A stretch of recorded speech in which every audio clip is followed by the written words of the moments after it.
Generación de tsunamis en zonas de subducción. La mayoría de los tsunamis se originan a lo largo de los límites de placas tectónicas convergentes, donde una placa se desliza debajo de otra. En estas zonas de subducción, se acumula una gran cantidad de energía, que generalmente se libera en forma de grandes terremotos. Si el terremoto ocurre en el fondo del océano, el desplazamiento del suelo marino puede mover grandes volúmenes de agua, generando olas que se propagan rápidamente y alcanzando las costas cercanas en pocos minutos, con un gran potencial destructivo. Si bien existen distintas fuentes capaces de producir tsunamis grandes, como por ejemplo deslizamientos de tierra submarinos o caídas de meteoritos, las más comunes son los terremotos de subducción. Este tipo de terremotos se producen en regiones conocidas como zonas de subducción, las que se ubican a lo largo y ancho del planeta. Una zona de subducción es una región del planeta donde una placa tectónica se desplaza debajo de otra, producto del movimiento convergente inducido por el calor interno de la Tierra. Una de las zonas de subducción más activas del mundo se ubica a lo largo de toda la costa chilena, en donde convergen las placas de Nazca y Sudamérica, desplazándose la primera bajo la segunda a una velocidad de convergencia relativa de 6 a 7 metros por siglo. El movimiento convergente entre las placas de Nazca y Sudamérica pasaría desapercibido si sus superficies fueran suaves, ya que una placa simplemente se deslizaría bajo la otra como al deslizar dos bloques de hielo sin fricción. Sin embargo, las superficies de las placas tectónicas no son suaves.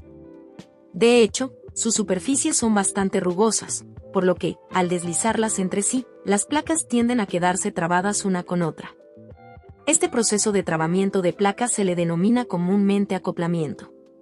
El acoplamiento hace que la placa sudamericana se vaya comprimiendo a medida que la placa de Nazca se desplaza por debajo. Este proceso de compresión continua y permanente se traduce en acumulación de energía elástica, localizado mayoritariamente en la placa sudamericana. Después de décadas o siglos, llega un momento en que la placa sudamericana no resiste más compresión y se destraba o desacopla de manera repentina.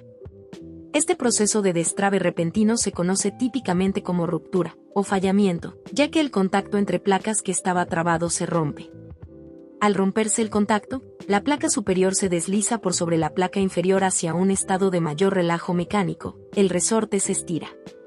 Es esta ruptura y deslizamiento asociado lo que se conoce como terremoto. Tras el terremoto, las placas vuelven a trabarse comenzando un nuevo ciclo de acumulación y liberación de energía. Este ciclo sin fin se conoce como el ciclo sísmico. Una consecuencia de este proceso de relajamiento que ocurre durante el terremoto son los cambios superficiales en las placas.